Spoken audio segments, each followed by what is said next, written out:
அமைதியில் மூழ்கிய கைலாச மலை மீது பார்வதி தேவி சிவபெருமான் அருகில் அமர்ந்து உலகத்தை கவனித்துக் கொண்டிருந்தாள். அவள் நல்ல மனம் கொண்டவர்கள் கண்ணீர், வலி, துரோகம், வறுமை ஆகியவற்றால் துன்பப்படுவதை பார்த்தாள். அதே நேரத்தில் தீயவர்கள் செல்வம், ஆடம்பரம், அதிகாரம் ஆகியவற்றோடு மகிழ்ச்சியாக வாழ்வதையும் கண்டாள். அவளது மனம் கனிந்தது.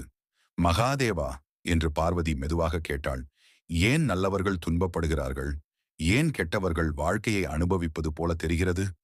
உலகம் ஏன் இவ்வளவு அநியாயமாக இருக்கிறது? சிவபெருமான் அமைதியாக புன்னகைத்தார். அவர் அருகில் இருந்த ஒரு மாமரத்தை காட்டினார். பார்வதி என்றார் அவர், அந்த மரத்தை கவனமாக பார். மிகவும் இனிமையான பழங்கள்தான். அதிக காற்றையும் மழையையும் வெயிலையும் புயலையும் தாங்கி வளர்கின்றன. பலவீனமான பழங்கள் ஆரம்பத்திலேயே விழுந்துவிடும். வலிமையானவை மட்டுமே நன்றாக பழுக்கும். பார்வதி அமைதியாக கேட்டுக்கொண்டிருந்தாள். சிவன் தொடர்ந்தார், நல்ல மனிதர்களின் உள்ளத்தில் ஒளி இருக்கிறது.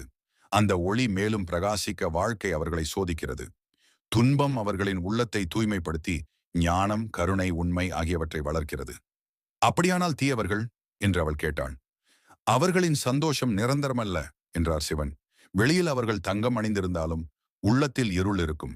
கர்மா மெதுவாக நகரலாம், ஆனால் அது ஒருபோதும் தவறாது. பின்னர் சிவபெருமான் திருநீற்றை பார்வதியின் கையில் வைத்தார். உண்மையான மகிழ்ச்சி செல்வத்திலும் அதிகாரத்திலும் இல்லை, அது ஆன்மாவின் அமைதியில் உள்ளது. நல்லவர்கள் இரவில் அழுதாலும் அவர்களின் மனம் தூய்மையாக இருக்கும்.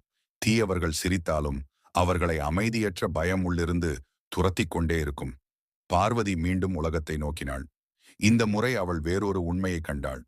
துன்பப்பட்டாலும் நல்லவர்கள் இன்னும் பிறருக்கு உதவினார்கள், இன்னும் அன்பு காட்டினார்கள், இன்னும் நம்பிக்கையை விடவில்லை.